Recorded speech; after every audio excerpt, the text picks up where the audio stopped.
Starting my speech in 5, 4, 3, 2, 1. Mr. Speaker, ladies and gentlemen, a lot of these chaebols are cool. I'd want to buy a Hyundai, I'd want to buy a Samsung, I want to buy the new robot vacuum of LG. But that doesn't necessarily mean that all of these metrics are an overriding good of which they should start making very complicated domestic and international decisions for the fate of a singular country. We challenge the lens in which they see the world. We think that technocrats and conglomerates are at best efficient and to some extent good, but that good is largely seen through a very utilitarian lens, which we think is not necessarily the lens in which you have to look at government policy all of the time. Because if that were absolutely true, then what incentive do we have to make sacrifices or to make hard decisions for the sake of international relations and policy?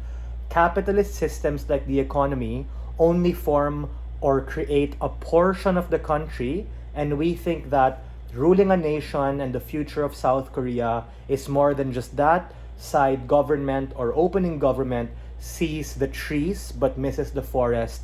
We think that are counterfactual. In status quo, wherein you have government officials, those people can truly be able to see the bigger picture. I'm not delusional. Yes, these particular people may not be perfect. They can also have flaws. But we think that those flaws become the very check and balance of their particular society. Whether they're elected or whether they're not elected, but in this case, we'd say that in status quo, it's a democracy, so we'd rather be able to have the election. In fact, we think that having a corporatocracy, or these technocrats, this is an easier way to say it, that becomes an affront on the very democratic system that South Korea actually does stand for. And this is me co-opting the POI that closing gave by saying that, sure, if Gov says, well, Joseph, we can have elections too, the point in which you restrict that pool and size to just those people is the point in which you actually stifle the true capacity and ability to be able to make good decisions. What is my case line? Two things.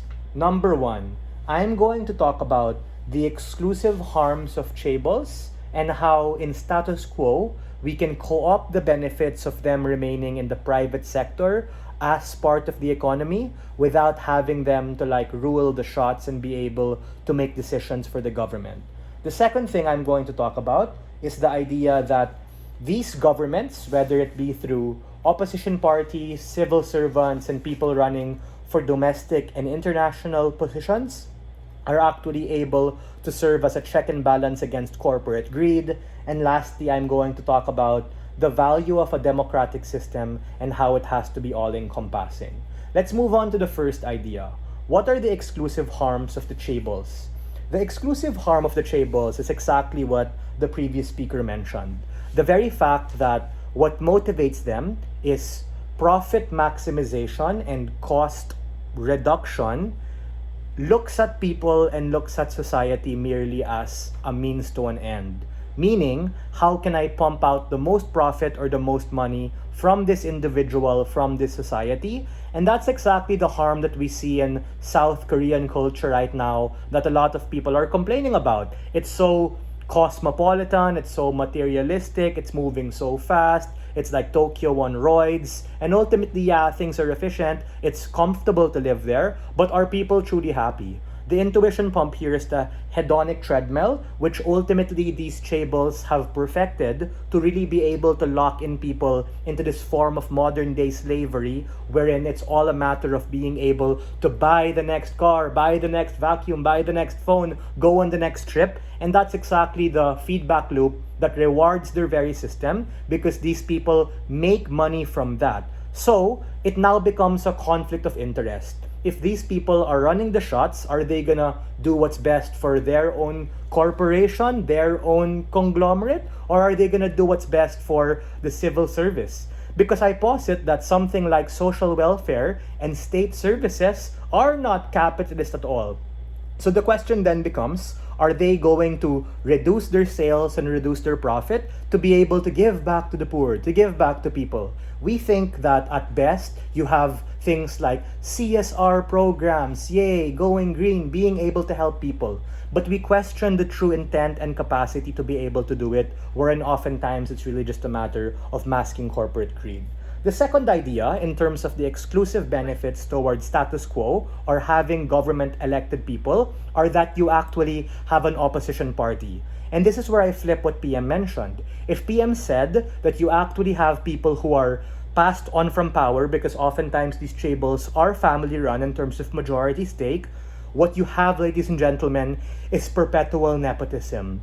The harm then becomes these people who are in power, who often are very motivated to cement their legacy for people, continue doing so time and time again, and at any point in time, we disagree with them because we think on a domestic and international level, things change. Meaning, yeah, it's good to have a strong one, it's good to be able to have a good economy, but when push comes to shove and we have to do things like manage COVID, or we have to do things like become less protectionist to be able to combat China, combat Russia, combat Donald Trump season 2, that's exactly the point in which certain decisions have to be made that aren't necessarily driven by particular profit, and that ultimately becomes the inflection point.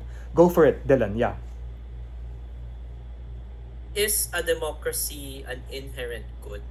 We think a democracy may or may not be inherent good, but we shouldn't allow these chaebols to be able to arbitrate that for them. For the reasons your opening mentioned, that because they're motivated by efficiency and that they have the capacity to be nepotistic, is exactly the point in which they are the ones who are ascribing what that definition of a democracy is. Sure, even if you say that democracy may not be the best thing and all of that because of things like efficiency, we question the lens of that, and we think that on our side of the house, the trade-off we're willing to make is that yes, things may not be perfect, but that in and of itself is the value of a democratic system, and people of South Korea should not try and have their cake and eat it too, and be able to truly understand that if you want freedom, if you want choice, if you want nationalism, you also have to go with the times wherein it's not the best to be able to go with that. And we think we are very proud to stand on our side.